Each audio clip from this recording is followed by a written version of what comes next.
परम सत्कारयोग साध संगत जी, अज आपां सारे एकत्रित होए हैं उस महान सतगुरु जी दे हरजस करन वास्ते अते सुनन वास्ते। दूसरा जो साडे उत्ते उस महान सतगुरु जी ने पर उपकार किए उन्हां नूं अज मैं आप जी के सामने रखांगा। वो महान सतगुरु जगजीत सिंह जी, सारे कहिए धन सतगुरु जगजीत सिंह सच्चे पातशाह जी। साध संगत जी, मैं रणवीर सिंह बल्लोवालिया सिरसा विचों संत जथेदार सेवा सिंह जी बल्लोवालिए का लड़का ते संत जथेदार इंदर सिंह जी का पोतरा वां। साध संगत जी, सतगुरु जगजीत सिंह जी अक्सर जदों इस इलाके में सिरसा विच आउंदे तां सानू ये माण महसूस है कि सानू सतगुरु जी की सेवा करन दा मौका साडे गृह विखे हुंदा। साध संगत जी, मैं गल इत्थों शुरू करांगा कि मैं जदों 11वीं क्लास विच पढ़दा सीगा उस टाइम विच मैं नैशनल कॉलेज विच जो अजकल सिरसा विखे बस स्टैंड के सामने है उत्थे मैं पढ़दा सा। ते एक दिन मैं साइकिल ते जा रहा सा, रस्ते विच एक फाटक आंदा जिन्हों बांसल सनीमे का फाटक कहा जाता है। अजकल वो ते ओवरब्रिज बन गया। जदों मैं उस फाटक दे कोल पहुंचिया तो दूरों वेख्या कि हौली हौली फाटक डाउन हुंदा हुंदा साडे पहुंचदे तक वो फाटक डाउन हो गया। तो सामने गड्डियां कुछ वेखियां कि उन्हां चों नामधारी सिंह कोई बाहर निकले। तो मैं आख्या बई जाके नेड़े हो के वेखीए।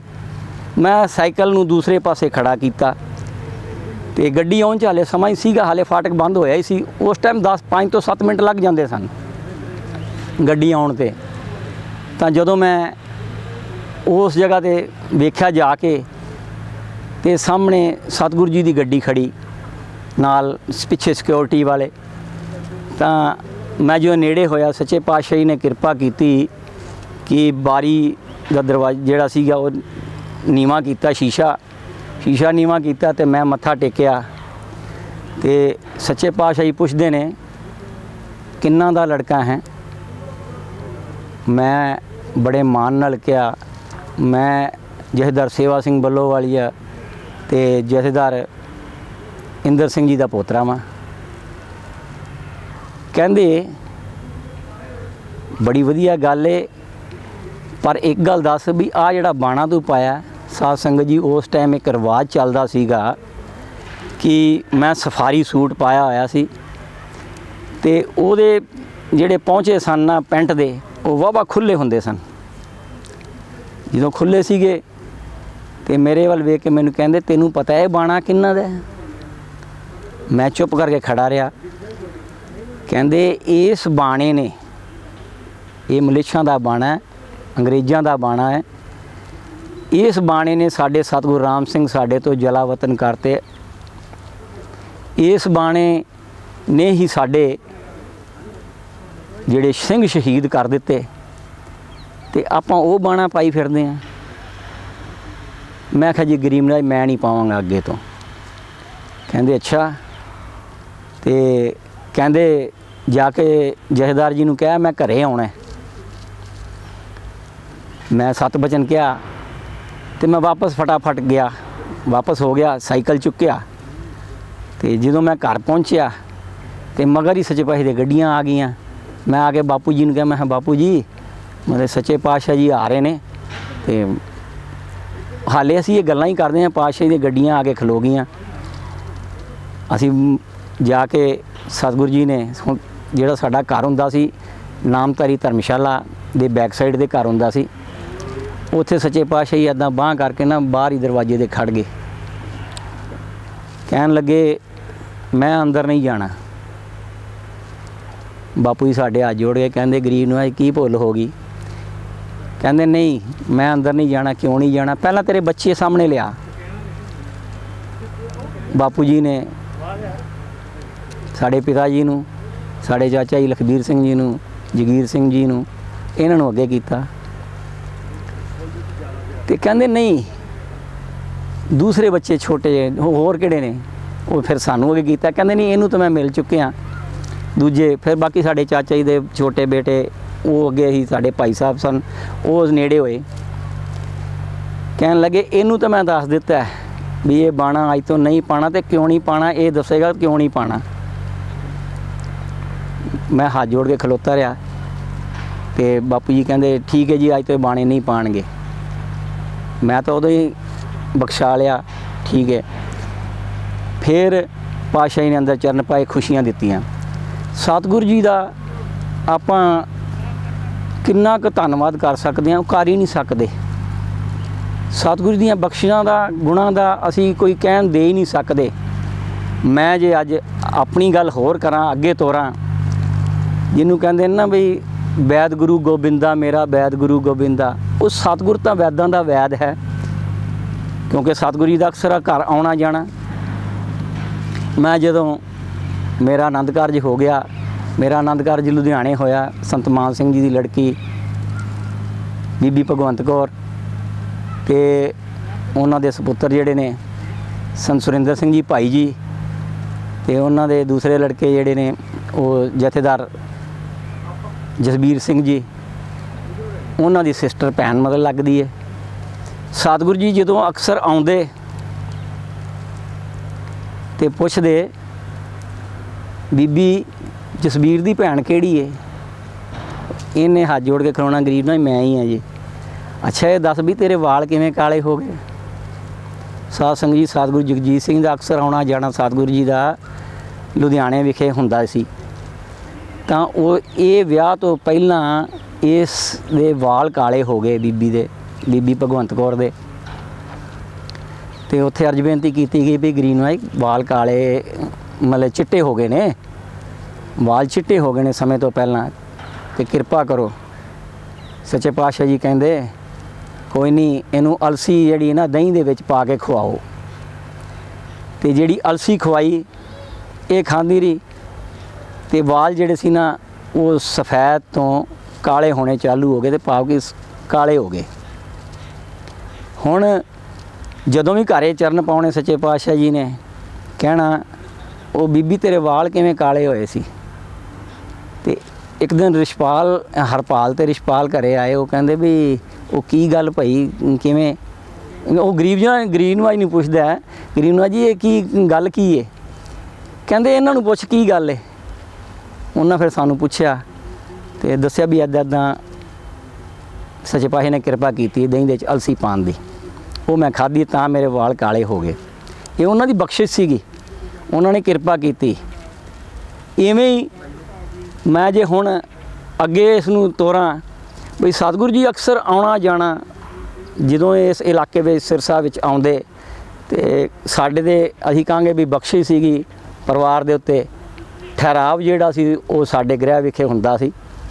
ਹੁਣ ਵੀ ਕਿਰਪਾ ਜਦੋਂ ਮੌਜੂਦਾ ਸਤਿਗੁਰੂ ਉਦੇ ਸਿੰਘ ਜੀ, ਸਾਰੇ ਕੋ ਧੰਨ ਸਤਿਗੁਰੂ ਉਦੇ ਸਿੰਘ ਸੱਚੇ ਪਾਤਸ਼ਾਹ ਜੀ, ਉਹਨਾਂ ਦੀ ਵੀ ਅਪਾਰ ਬਖਸ਼ਿਸ਼ ਕਿਰਪਾ ਹੈ।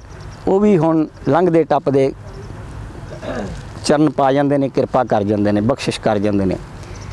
ਤੇ ਸਤਿਗੁਰੂ ਜਗਜੀਤ ਸਿੰਘ ਜੀ ਜਦੋਂ ਅਕਸਰ ਆਉਂਦੇ ਜਾਂਦੇ ਸੀਗੇ। ਹੁਣ ਮੈਂ ਜੇ ਗੱਲ ਕਰਾਂ ਨਾ ਬਈ ਕਿਸੇ ਦਾ ਦੁੱਖ ਕਿਵੇਂ ਦੂਰ ਕੀਤਾ, ਮੈਂ ਤਾਂ ਆਪਣੀ ਗੱਲ ਹੀ ਕਰਾਂਗਾ, ਕਿਉਂਕਿ ਜੇ ਹੋਰਾਂ ਦੀ ਕਰਨ ਲੱਗੇ ਬਹੁਤ ਕਹਾਣੀਆਂ ਬਣ ਜਾਂਦੀਆਂ ਨੇ।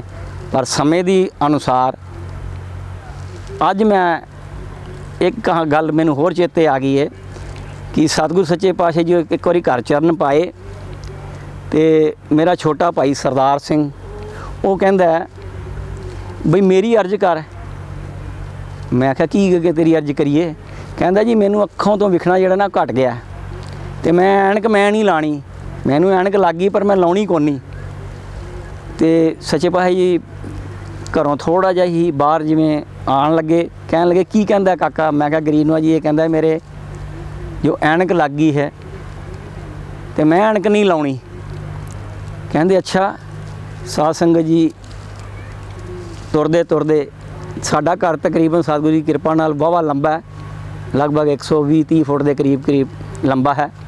ਤੇ ਉਹ ਤੁਰਦੇ ਪੱਕੇ ਘਰ ਨੇ। ਤੁਰਦੇ ਜਦੋਂ ਵੇਖਿਆ ਕਹਿੰਦੇ ਵੀ ਇੱਥੇ ਕਿਤੇ ਇੱਟ ਸਿੱਟ ਦੀ ਬੂਟੀ ਹੋਣੀ ਹੈ। ਸਾਧ ਸੰਗਤ ਜੀ ਤੁਸੀਂ ਇਹ ਵੇਖੋ ਵੀ ਪੱਕੀ ਜਗ੍ਹਾ ਤੇ ਕਦੀ ਕੋਈ ਇੱਟ ਸਿੱਟ ਦੀ ਜਾਂ ਕੋਈ ਬੂਟੀ ਮਿਲੀ ਨਹੀਂ ਮਿਲੀ। ਤੁਰਦੇ ਕਹਿਣ ਲੱਗੇ ਇਹ ਆ ਪਈ ਇੱਟ ਸਿੱਟ, ਥੱਲੇ ਵੇ ਹੱਥ ਕਰਕੇ ਨਾ ਐਂ ਕਰਕੇ ਜ਼ਮੀਨ ਦੇ ਨਾਲ ਲਾ ਕੇ ਉਹ ਇੱਟ ਸਿੱਟ ਦੀ ਬੂਟੀ ਦੇਤੀ। ਕਹਿੰਦੇ ਆ ਲੈ ਫੜ ਤੇ ਇਹਨੂੰ ਕੋਟ ਕੇ ਨਾ ਤੇ ਆਪਣੇ ਅੱਖਾਂ 'ਚ ਪਾ ਲਈ, ਆਪੇ ਠੀਕ ਹੁੰਦੀ ਰਹੇਗੀ। 7 ਵਜਨ ਜੀ ਅਸੀਂ ਬੜੇ ਨਮਰਤਾ ਨਾਲ ਤੁਰਦੇ ਗਏ, ਨਾਲ ਗਾਂਹ ਜਾਂਦੇ ਰਹੇ। ਸਾਧ ਸੰਗਤ ਜੀ ਉਸ ਮੇਰੇ ਭਾਈ ਦੀ ਐਨਕ ਜਿਹੜੀ ਸੀ ਨਾ, ਮੈਂ ਵੇਖੀ ਵੀ ਉਹਨੇ ਕਿੱਲੀ ਤੇ ਟੰਗ ਰੱਖੀ ਸੀ। ਉਦੋਂ ਬਾਅਦ ਇਹ ਸੀ ਸਤਿਗੁਰੂ ਜਗਜੀਤ ਸਿੰਘ ਜੀ ਦੀ ਕਿਰਪਾ। ਹੁਣ ਜੇ ਕਹੀਏ ਨਾ ਬਈ ਗੁੰਗੇ ਨੂੰ ਪੁੱਛੀਏ ਵੀ ਗੁੜ ਕਿੰਨਾ ਕੁ ਮਿੱਠਾ, ਤੇ ਸਤਿਗੁਰੂ ਜੀ ਦੇ ਪਰਉਪਕਾਰ ਜਿਹੜੇ ਨਾ ਉਹ ਹਰ ਪਾਸਿਓਂ ਹੀ ਮਿੱਠੇ ਨੇ, ਤੇ ਜਿੰਨੀ ਦੇਰ ਕਰਦੇ ਰਹੀਏ ਨਾ ਉਹਦਾ ਅੰਤ ਹੀ ਨਹੀਂ ਪਾਇਆ ਜਾ ਸਕਦਾ। ਮੈਨੂੰ ਇੱਕ ਗੱਲ ਹੋਰ ਯਾਦ ਆ ਗਈ ਹੁਣ, ਕਿਉਂਕਿ ਬੈਠੇ ਆ ਬਬਾਣੀਆਂ ਕਹਾਣੀਆਂ ਪੁੱਤ ਸਪੁੱਤ ਕਰੇਣ। ਅੱਜ ਜੋ ਅਸੀਂ ਆਪ ਜੀ ਦੇ ਸਾਹਮਣੇ ਹੋਏ ਆ, ਇਹ ਸਤਿਗੁਰੂ ਉਦੇ ਸਿੰਘ ਜੀ ਦੀ ਕਿਰਪਾ ਨਾਲ ਹੋਏ ਆ ਕਿ ਅੱਜ ਮੀਡੀਏ ਦਾ ਯੁੱਗ ਹੈ। ਮੀਡੀਏ ਦੇ ਵਿੱਚ ਪਹਿਲਾਂ ਤਾਂ ਘੱਟ ਸੀਗਾ, ਉਹ ਲਿਖਤ ਰੂਪ ਸੀਗਾ, ਲਿਖਤ ਕੋਈ ਪੜ੍ਹਦਾ ਸੀ ਕੋਈ ਨਹੀਂ ਪੜ੍ਹਦਾ ਸੀ। ਅੱਜ ਇਹ ਯੁੱਗ ਆ ਗਿਆ ਮੀਡੀਏ ਦਾ, ਟੈਕਨੋਲੋਜੀ ਦਾ ਯੁੱਗ ਆ ਗਿਆ। ਸਤਿਗੁਰੂ ਜੀ ਨੇ ਬੜੀ ਕਿਰਪਾ ਕੀਤੀ ਹੈ ਜੋ ਅੱਜ ਰੂਬਰੂ ਇੰਟਰਵਿਊ ਹੋ ਰਹੇ ਨੇ, ਸਤਿਗੁਰੂ ਜੀ ਦੇ ਹਰਜਸ ਕਰਵਾਏ ਜਾ ਰਹੇ ਨੇ, ਕੀਤੇ ਜਾ ਰਹੇ ਨੇ, ਲੋਕ ਸਰਵਣ ਕਰਨਗੇ। ਤਾਂ ਮੈਂ ਕਹਿੰਦਾ ਵੀ ਜੋ ਅੱਜ ਅਸੀਂ ਇਹ ਆਪ ਜੀ ਦੇ ਸਾਹਮਣੇ ਦੱਸਦੇ ਪਏ ਆ, ਇਹ ਹੱਡ ਬੀਤੀਆਂ ਨੇ। ਤਾਂ ਕੱਲ੍ਹ ਨੂੰ ਲੋਕ ਸਾਡੇ ਵੀ ਪੁੱਤਰ ਜੋ ਵੀ ਉਹ ਕਹਿਣਗੇ ਬਈ ਲੈ ਸਾਡੇ ਬਾਬੇ ਦਾਦੇ ਸਾਨੂੰ ਆਹ ਦੱਸ ਗਏ, ਸਤਿਗੁਰੂ ਜੀ ਨੇ ਉਸ ਟਾਈਮ ਆਹ ਕਿਰਪਾ ਸਾਡੇ ਪਰਿਵਾਰ 'ਤੇ ਕੀਤੀ। ਮੈਨੂੰ ਗੱਲ ਫਿਰ ਮੈਂ ਹੁਣ ਤੁਹਾਨੂੰ ਮੈਂ ਗੁੜ ਵਾਲੀ ਗੱਲ ਤਾਂ ਕੀਤੀ ਬਈ ਕੀ ਮੈਂ ਆਪਣੀ ਦਾਦੀ ਦੀ ਗੱਲ ਦੱਸਾਂ ਤੁਹਾਨੂੰ, ਮਾਤਾ ਅਛਰ ਕੌਰ ਦੀ, ਬਈ ਉਹਦਾ ਲਕਵਾ ਕਿਵੇਂ ਦੂਰ ਕੀਤਾ, ਕਿਉਂਕਿ ਅਕਸਰ ਆਉਣਾ ਜਾਣਾ ਸੀ ਸਤਿਗੁਰੂ ਜੀ ਦਾ ਘਰ। ਤਾਂ ਚਲੋ ਮੈਂ ਉਹਨਾਂ ਬਜ਼ੁਰਗਾਂ ਦੀ ਵੀ ਗੱਲ ਕਰ ਦਿੰਦਾ। ਸਾਡੀ ਜਿਹੜੀ ਦਾਦੀ ਸੀ ਉਹ 1992 ਦੇ ਵਿੱਚ ਬਿਮਾਰ ਹੋ ਗਈ। ਬਿਮਾਰ ਐ ਹੋ ਗਈ ਵੀ ਉਹਨਾਂ ਨੂੰ ਲਕਵੇ ਦਾ ਪੈਰਾਲਾਈਜ਼ ਦਾ ਅਟੈਕ ਹੋ ਗਿਆ, ਇੱਕ ਪਾਸਾ ਖੜ ਗਿਆ। ਸਤਿਗੁਰੂ ਜੀ ਦਾ ਅਕਸਰ ਆਉਣਾ ਜਾਣਾ, ਸਤਿਗੁਰੂ ਜਗਜੀਤ ਸਿੰਘ ਜੀ ਦਾ ਅਕਸਰ ਆਉਣਾ ਜਾਣਾ ਸੀਗਾ ਹੀ ਸੀ। ਇੱਕ ਦਿਨ ਸੱਚੇ ਪਾਤਸ਼ਾਹ ਘਰ ਚਰਨ ਪਾਏ, ਸਾਡੇ ਪਿਤਾ ਜੀ ਜਥੇਦਾਰ ਜੀ ਸੇਵਾ ਸਿੰਘ ਕਹਿਣ ਲੱਗੇ ਗਰੀਨਵਾਈ ਕਿਰਪਾ ਕਰੋ, ਮਾਤਾ ਢਿੱਲੀ ਏ ਤੇ ਕਿਰਪਾ ਕਰੋ। ਕਹਿੰਦੇ ਚਲੋ। ਹੁਣ ਪਾਤਸ਼ਾਹ ਜੀ ਜਦੋਂ ਆਏ, ਘਰ ਤਾਂ ਇੱਕੋ ਹੀ ਵੱਡਾ ਸਾਡਾ ਹੈਗਾ, ਤੇ ਮਾਤਾ ਬਾਹਰ ਮੰਜਾ ਡੱਠਾ ਦੇ। ਹੁਣ ਸੱਚੇ ਪਾਤਸ਼ਾਹ ਜਿਵੇਂ ਕਿਰਪਾ ਕਰਦੇ ਆ, ਜਿਹੜਾ ਕੋਈ ਮੰਜੇ ਤੇ ਹੋਏ ਨਾ ਸਰੀਰ ਤੇ ਆਪਣੇ ਚਰਨ ਉਤਾਂਹ ਨੂੰ ਕਰਕੇ ਨਾ ਤੇ ਕਹਿੰਦੇ ਲੈ ਮੱਥਾ ਟੇਕ ਲੈ। ਤੇ ਮਾਤਾ ਨੂੰ ਨਾ ਜਿਵੇਂ ਸਤਿਗੁਰੂ ਜੀ ਨੇ ਚਰਨ ਉਤਾਂਹ ਕੀਤੇ, ਤੇ ਸਾਡੀ ਦਾਦੀ ਜੀ ਨੇ ਜੇਬ ਚੋਂ 15 ਕੁ ਰੁਪਈਏ ਸਨ ਰੁਮਾਲ ਦੇ 'ਚ ਬੱਧੇ, ਉਹ ਦੇ ਤੇ। ਮੈਂ ਇੱਕ ਕਵਿਤਾ ਵੀ ਲਿਖੀ ਉਹਦੇ ਉੱਤੇ ਵੀ 15 ਰੁਪਈਏ ਕੱਢੇ ਵਿੱਚੋਂ ਰੁਮਾਲ ਆ, ਉਹ ਮੈਂ ਬਾਅਦ ਕਦੀ ਫਿਰ ਤੁਹਾਡੇ ਨਾਲ ਸਾਂਝੀ ਕਰਾਂਗਾ। ਤੇ ਉਹ ਜਿਹੜੇ ਸੀ ਨਾ 15 ਰੁਪਈਏ ਕੱਢ ਕੇ ਸਾਡੀ ਦਾਦੀ ਨੇ ਮੱਥਾ ਟੇਕ ਦਿੱਤੇ। ਤੇ ਸਤਿਗੁਰੂ ਚਰਨ ਉਤਾਂਹ ਕਰਕੇ ਜਦੋਂ ਲੱਤ ਦੱਬ ਦਿੱਤੀ ਨਾ, ਜਿਹੜੇ ਪਾਸੇ ਖਰਾਬ ਸੀ ਖੜਿਆ ਹੋਇਆ ਸੀਗਾ, ਉਹ ਦੱਬ ਦਿੱਤੀ। ਸਾਡੀ ਮਾਤਾ ਇੱਕਦਮ ਬੋਲੀ ਓਏ। ਸਾਧ ਸੰਗਤ ਜੀ ਵਿਸ਼ਵਾਸ ਜਿਹੜਾ ਨਾ ਬੜੀ ਚੀਜ਼ ਹੈ। ਸਾਡੀ ਦਾਦੀ ਜਿਹੜੀ ਸੀ ਉਹ ਫਿਰ ਕੁਝ ਸਮੇਂ ਬਾਅਦ ਹੀ ਹੱਥ 'ਚ ਖੁੰਡਾ ਫੜ ਕੇ ਤੁਰਨਾ ਚਾਲੂ ਹੋ ਗਈ। ਸਾਧ ਸੰਗਤ ਜੀ ਤੁਰਨਾ ਹੀ ਨਹੀਂ ਚਾਲੂ ਹੋਈ, ਉਹ ਆਪਣੇ ਕਾਰ ਵਿਹਾਰ ਰਿਸ਼ਤੇਦਾਰਾਂ ਦੇ ਆਉਣਾ ਜਾਣਾ। ਸਾਧ ਸੰਗਤ ਜੀ ਦਿੱਲੀ ਤੱਕ ਉਹ ਮਤਲਬ ਕਿ ਉਸ ਸੋਟੀ ਨਾਲ ਜਿਹੜੀ ਉਹਦੀ ਸਹਾਰਾ ਲੈ ਕੇ, ਸਹਾਰਾ ਤਾਂ ਸਤਿਗੁਰੂ ਨੇ ਬਣਾਇਆ ਨਾ, ਸਤਿਗੁਰੂ ਨੇ ਅਪਾਰ ਬਖਸ਼ਿਸ਼ ਕਿਰਪਾ ਕਰ ਦਿੱਤੀ। ਉਦੋਂ ਹੀ ਉਹਦਾ ਲਕਵੇ ਦਾ ਜਿਹੜਾ ਸੀ ਨਾ ਉਹ ਖਾਤਮਾ ਹੋ ਗਿਆ। ਸਾਧ ਸੰਗਤ ਜੀ ਜੇ ਹੁਣ ਆਪਾਂ ਹੋਰ ਪਾਸੇ ਇਹਨੂੰ ਗੱਲ ਕਰੀਏ, ਕਿਉਂਕਿ ਮੈਂ ਜੇ ਸਮੇਂ ਦੀ ਇਜਾਜ਼ਤ ਦਿੰਦਾ ਤਾਂ ਇੱਕ ਘਟਨਾ ਮੈਂ ਆਪ ਜੀ ਦੇ ਨਾਲ ਹੋਰ ਸਾਂਝੀ ਕਰ ਦਿੰਦਾ। ਸਾਧ ਸੰਗਤ ਜੀ ਸਤਿਗੁਰੂ ਜੀ ਦਾ ਜਦੋਂ ਅਕਸਰ ਆਉਣਾ ਜਾਣਾ ਇਹ ਸਾਡੇ ਪਰਿਵਾਰ 'ਚ ਸੀਗਾ ਹੀ ਸੀਗਾ, ਆਉਂਦੇ ਹੀ ਸਨ। ਤੇ ਹੋਇਆ ਕਿ ਸਤਿਗੁਰ ਬਖਸ਼ਿਸ਼ਾਂ ਦਾ ਪਾਤਰ ਹੈ। ਮੇਰੇ ਤੋਂ ਛੋਟਾ ਭਾਈ ਮੇਰਾ, ਅਸੀਂ 4 ਭਰਾ, ਤੇ ਮੇਰਾ ਛੋਟਾ ਭਾਈ ਦਿਲਬਾਗ ਸਿੰਘ, ਉਹਦੇ ਜਿਹੜੇ ਨਾ ਇੱਕ ਲੜਕੀ ਜਿਹਦਾ ਕਿ ਕਾਫੀ ਮਤਲਬ ਕਿ ਉਹ ਵੱਡੀ ਹੋ ਗਈ, ਜਿਵੇਂ 12-13 ਸਾਲ ਦੀ ਹੋ ਚੁੱਕੀ। ਦੂਸਰੀ ਦੀ ਉਹ ਚਾਹ ਰੱਖਦੇ ਸਨ ਬੱਚੇ ਦੀ। ਸਤਿਗੁਰੂ ਜੀ ਦਾ ਅਕਸਰ ਆਉਣਾ ਜਾਣਾ ਘਰ ਸੀਗਾ ਜੀ। ਅਸੀਂ ਖੁੱਲੀਆਂ ਗੱਲਾਂ ਚਲੋ ਕਰ ਲੈਂਦੇ ਸਾਂ। ਜਾ ਕੇ ਮੱਥਾ ਟੇਕਿਆ ਤੇ ਮੈਨੂੰ ਮੇਰਾ ਭਾਈ ਕਹਿੰਦਾ ਮੇਰੀ ਅਰਜ਼ ਬੇਨਤੀ ਕਰ। ਮੈਂ ਕਿਹਾ ਭਾਈ ਕੀ ਅਰਜ਼ ਬੇਨਤੀ ਕਰਾਂ ਤੇਰੀ? ਕਹਿੰਦਾ ਇਹ ਕਰ ਬਈ ਮੈਨੂੰ ਪੁੱਤਰ ਦੀ ਦਾਤ ਬਖਸ਼ੋ। ਮੈਂ ਕਿਹਾ ਤੂੰ ਆਪੇ ਕਰ। ਕਹਿੰਦੇ ਨਹੀਂ, ਮੈਂ ਫਿਰ ਅਰਜ਼ ਬੇਨਤੀ ਕੀਤੀ। ਮੈਂ ਕਿਹਾ ਗਰੀਬ ਨੂੰ ਕਿਰਪਾ ਕਰੋ ਬਈ ਇੱਕ ਬੇਟੀ ਹੈ ਉਹ ਵਾਹਵਾ ਹੋ ਚਲੀਏ ਤੇ ਹੁਣ ਦੂਸਰੇ ਬੇਟਾ ਕਿਰਪਾ ਕਰੋ ਬਈ ਪੁੱਤਰ ਦੀ ਦਾਤ ਬਖਸ਼ੋ। ਪਾਤਸ਼ਾਹ ਜੀ ਕਹਿੰਦੇ ਮੈਂ ਇਹਨੂੰ ਪੁੱਛ ਭੈਣੀ ਸਾਹਿਬ ਆ ਜਾਏਗਾ, ਇਹਨੂੰ ਪੁੱਛ ਭੈਣੀ ਸਾਹਿਬ ਆ ਜਾਏਗਾ। ਮੈਂ ਕਿਹਾ ਹਾਂ ਭਾਈ ਹੁਣੇ ਨਤਾਰਾ ਕਰ ਲੈ, ਆਏਗਾ ਕਿ ਨਹੀਂ ਆਏਗਾ? ਕਹਿੰਦਾ ਹਾਂਜੀ ਆਵਾਂਗਾ। ਸੱਚ ਭਾਈ ਕਹਿੰਦੇ ਹੁਣ ਤਾਂ ਮੈਂ ਜਾਣਾ ਮਸਤਾਨਗੜ੍ਹ ਤੇ ਕੱਲ ਫਿਰ ਮੈਂ ਉੱਥੇ ਭੈਣੀ ਸਾਹਿਬ ਪਹੁੰਚ ਜਾਵਾਂਗਾ, ਉੱਥੇ ਆ ਜਿਓ। ਅਸੀਂ ਇੱਕ ਦਿਨ ਉੱਥੇ ਚਲੇ ਗਏ। ਅਗਲੇ ਦਿਨ ਹੀ ਸਾਧ ਸੰਗਤ ਜੀ, ਮੇਰੇ ਸਹੁਰਾ ਪਰਿਵਾਰ ਤਾਂ ਉੱਥੇ ਹੀ ਹੈ ਲੁਧਿਆਣੇ। ਸੱਚੇ ਪਾਤਸ਼ਾਹ ਜੀ ਦਾ ਲੁਧਿਆਣੇ ਦੇ ਵਿੱਚ ਸੰਤ ਜਸਬੀਰ ਸਿੰਘ ਜੀ ਦੇ ਘਰ ਸ਼ਾਮ ਦਾ ਟਾਈਮ ਸੀਗਾ, ਉੱਥੇ ਉਹਨਾਂ ਦੇ ਘਰੇ ਡੇਰਾ ਸੀ। ਸੱਚੇ ਪਾਤਸ਼ਾਹ ਨੇ ਕਿਰਪਾ ਕੀਤੀ ਹੋਈ ਸੀ ਤੇ ਅਸੀਂ ਵੀ ਉੱਥੇ ਚਲੇ ਗਏ। ਮੈਂ ਜਾ ਕੇ ਫਿਰ ਉੱਥੇ ਅਰਜ਼ ਕਰਦੀ, ਮੈਂ ਗਰੀਬ ਨੂੰ ਕਿਰਪਾ ਕਰੋ ਵੀ ਅਸੀਂ ਆ ਗਏ ਹਾਂ ਤੇ ਪੁੱਤਰ ਦੀ ਦਾਤ ਬਖਸ਼ੋ। ਕਹਿੰਦੇ ਤੈਨੂੰ ਭੈਣੀ ਸਾਹਿਬ ਦਾ ਹੁਕਮ ਹੋਇਆ, ਲੁਧਿਆਣੇ ਦਾ ਨਹੀਂ ਹੋਇਆ। ਮੈਂ ਕਿਹਾ ਜੀ 7 ਬਚਨ। ਸਵੇਰੇ ਫਿਰ ਭੈਣੀ ਸਾਹਿਬ ਚਲੇ ਗਏ। ਅਸੀਂ ਤੇ ਜਦੋਂ ਭੈਣੀ ਸਾਹਿਬ ਗਏ ਨਾ ਤੇ ਉੱਥੇ ਅਸੀਂ ਪਤਾ ਕੀਤਾ, ਕਹਿੰਦੇ ਜੀ ਸਤਿਗੁਰੂ ਜੀ ਬਿਰਾਜੇ ਨੇ। ਚਲੋ ਅਸੀਂ ਸਮਾਂ ਟੱਪ ਕੇ ਜੋ ਸੱਚੇ ਪਾਤਸ਼ਾਹ ਕਿਰਪਾ ਕੀਤੀ ਸੀ ਆਏ। ਅਸੀਂ ਜਿਹੜਾ ਪ੍ਰਤਾਪ ਮੰਦਰ ਹੈ, ਸਤਿਗੁਰੂ ਜੀ ਕਲੱਬਕਾਰ ਵਿੱਚ ਸਨ। ਸਤਿਗੁਰੂ ਜੀ ਜਦੋਂ ਕਲੱਬਕਾਰ ਦੇ ਵਿੱਚ ਜਾਂਦੇ ਤੇ ਅਸੀਂ ਉੱਥੇ ਇੱਕ ਖੂਹੀ ਹੈਗੀ ਹਾਲੇ ਵੀ, ਅਸੀਂ ਉਹ ਖੂਹੀ ਦੇ ਕੋਲ ਖਲੋ ਗਏ ਤੇ ਅਰਜ਼ ਬੇਨਤੀ ਕੀਤੀ ਗਰੀਬ ਨਾਲ, ਆ ਗਏ ਹਾਂ ਜੀ ਕਿਰਪਾ ਕਰੋ ਭੈਣੀ ਸਾਹਿਬ ਤੇ ਹੁਣ ਸਪੁੱਤਰ ਦੀ ਦਾਤ। ਕਹਿੰਦੇ ਮੈਂ ਤਾਂ ਕੀ ਕਰਨੀ ਹੈ ਕਿਰਪਾ, ਇਹ ਕਿਰਪਾ ਜਿਹੜੀ ਨਾ ਮੇਰੀ ਮਤਲਬ ਕਿ ਮੇਰੀ ਸਿੰਘਣੀ ਨੇ ਕਰਨੀ ਹੈ। ਸਾਰੇ ਕਹੋ ਧੰਨ ਮਾਤਾ ਚੰਦ ਕੌਰ ਜੀ। ਉਸ ਮਹਾਨ ਸ਼ਖਸੀਅਤ ਨੇ ਅਸੀਂ ਨਮਨ ਕਰਦੇ ਹਾਂ ਉਹਨਾਂ ਨੂੰ। ਹੁਕਮ ਅਨੁਸਾਰ ਅਸੀਂ ਕੋਠੀ 'ਚ ਗਏ, ਸਾਨੂੰ ਕਿਸੇ ਪਹਿਰੇਦਾਰ ਨੇ ਨਹੀਂ ਰੋਕਿਆ। ਜਿਵੇਂ ਅੱਗੋਂ ਗੱਲ ਨਾ ਬਣੀ ਹੁੰਦੀ ਹੈ, ਤੇ ਅਸੀਂ ਕੀ ਕੀਤਾ, ਜਾ ਕੇ ਮਾਤਾ ਜੀ ਨੂੰ ਸਾਹਮਣੇ ਬੈਠੇ ਹੋਏ ਸਨ ਪੀੜੀ ਦੇ ਉੱਤੇ, ਤੇ ਅਸੀਂ ਮੱਥਾ ਟੇਕਿਆ ਜਾ ਕੇ।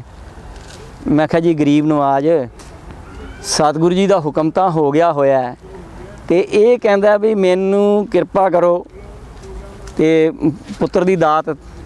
ਸਤਿਗੁਰੂ ਜੀ ਦਾ ਹੁਕਮ ਹੈ ਵੀ ਤੁਸੀਂ ਕਿਰਪਾ ਕਰਨੀ ਹੈ। ਉਹਨਾਂ ਕਿਹਾ ਵੀ ਇਹਨੂੰ ਪਤਾ ਹੀ ਨਹੀਂ, ਸਤਿਗੁਰੂ ਜੀ ਨੇ ਤਾਂ ਕਿਰਪਾ ਕਰ ਦਿੱਤੀ ਹੋਈ ਹੈ। ਤੇ ਸਾਰੇ ਫਿਰ ਕੋ ਮਾਤਾ ਧੰਨ ਕੌਰ ਜੀ, ਧੰਨ ਮਾਤਾ ਚੰਦ ਕੌਰ ਜੀ।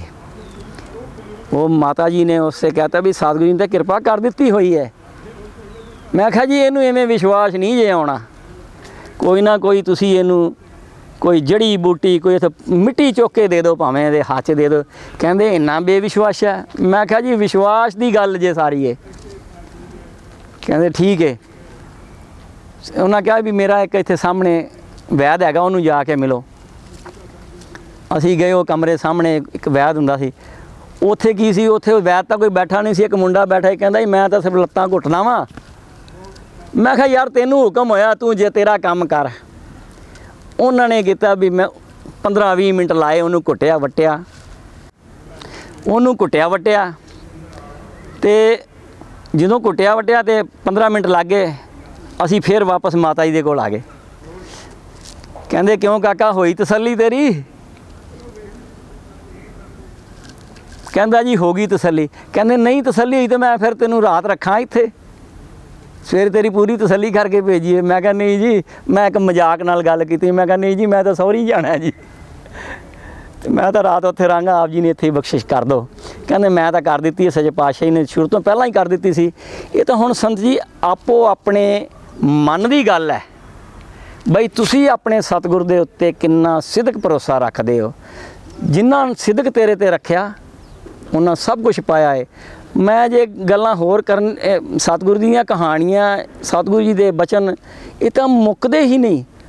ਜਿੰਨੀ ਦੇਰ ਤੱਕ ਗੱਲ ਮਰਜ਼ੀ ਕਰੀ ਜਾਓ, ਪਰ ਸਮੇਂ ਦੇ ਅਨੁਸਾਰ ਅੱਜ ਮੈਂ ਆਪਣੀ ਇੱਥੇ ਹੀ ਆਪਣੀ ਬਾਣੀ ਨੂੰ ਵਿਸ਼ਰਾਮ ਦੇਣਾ ਵਾਂ, ਤੇ ਉਹ ਸਤਿਗੁਰੂ ਜੀ ਦਾ ਧੰਨਵਾਦ ਕਰਦਾ ਹਾਂ ਜਿਨ੍ਹਾਂ ਨੇ ਇਸ ਕਾਰਜ ਨੂੰ ਮੀਡੀਆ ਰਾਹੀਂ ਅੱਗੇ ਪਹੁੰਚਾਉਣ ਦੀ ਇੱਕ ਲੀਕ ਚਲਾਈ ਹੈ।